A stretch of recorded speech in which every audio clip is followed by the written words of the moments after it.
সম্মানিত ভিউয়ার্স, আসসালামু আলাইকুম। বাংলাদেশের বাজারে আসছে সরকারি প্রতিষ্ঠান বিটিসিএল এর নতুন মোবাইল সিম, কিন্তু এটা সাধারণ কোনো সিম নয়, এর সাথে থাকছে আকর্ষণীয় সব অফার।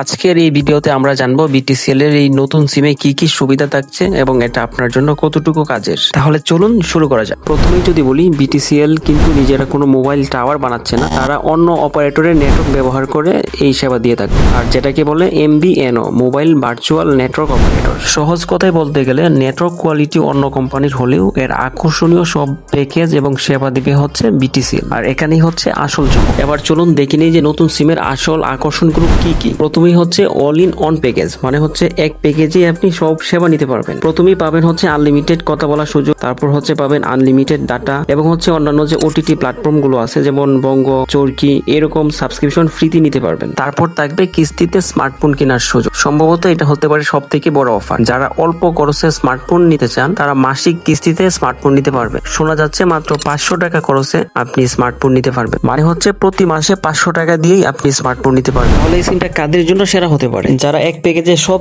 সেবা চান তাদের জন্য এই সিমটা হতে পারে দারুণ একটা সুযোগ। বিশেষ করে যারা কম বাজেটে একটা স্মার্টফোন কিনতে চান তাদের জন্য বিটিসিএল এর এই কিস্তির অফারটি হতে পারে সেরা একটা সুযোগ। আর বিটিসিএল এর এই উদ্যোগ সফল হলে বাজারে একটা প্রতিযোগিতা তৈরি হবে এবং এতে করে অপারেটররাও ভালো অফার দিবে, আর শেষ পর্যন্ত লাভটা হবে আমাদের মতো গ্রাহকদেরই। তো বন্ধুরা, এই ছিল বিটিসিএল এর নতুন একটা সিম নিয়ে আজকের সংক্ষিপ্ত আলোচনা। নিঃসন্দেহে এটি একটি দারুণ উদ্যোগ। তবে আপনার কি মনে হয়, বিটিসিএল এর এই সিম কি সফল হবে? কমেন্ট করে আমাদের জানাতে পারেন এবং ভিডিওটা ভালো লাগলে একটা লাইক দিতে পারেন, চ্যানেলটা সাবস্ক্রাইব করে রাখতে পারেন, তাহলে এই ধরনের ইম্পর্টেন্ট ভিডিও সবার আগে পেয়ে যাবেন।